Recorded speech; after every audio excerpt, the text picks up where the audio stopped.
The big story we're going to start with in a moment is what's going on with this deal and what are the dynamics.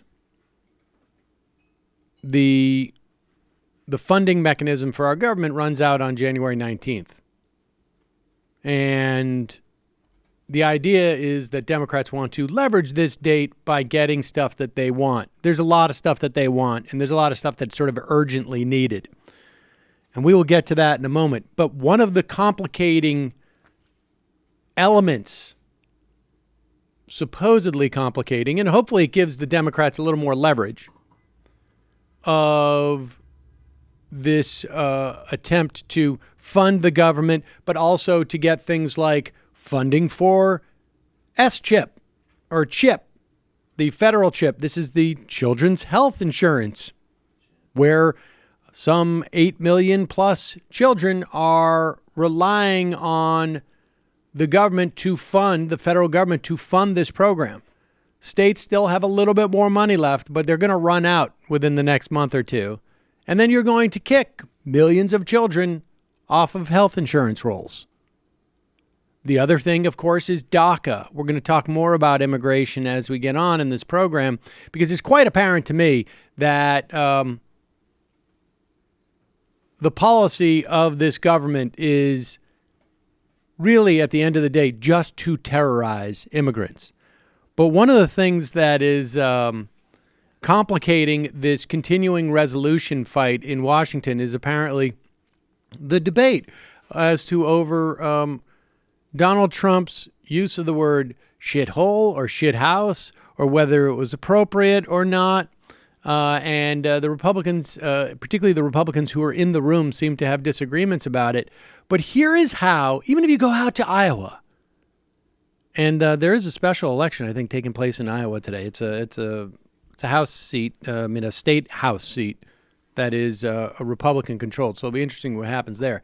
But here is Senator Joni Ernst. And this is the one, remember, where she would talk about wrestling with pigs, I guess it was, or shooting firearms. Castrating pigs. Castrating pigs, yeah. And so here she is. Here is the pig castrator trying to maneuver around, how do I address Iowans who, and Matt, you would know this better than I, who, because they're from the Midwest, they sort of think maybe people should be polite, right? And maybe, is that what goes on out there? It's called Minnesota nice, but I feel like it's an entire area. Okay. And, there's another way to interpret what Donald Trump was saying about all these shithole countries. Oh, incidentally, I should also tell you that African immigrants to the United States have higher educational attainment and higher labor force attachment. In other words, they're more involved in getting work and holding work than native-born Americans. So what are you going to do? But here's Joni Ernst trying to navigate these waters.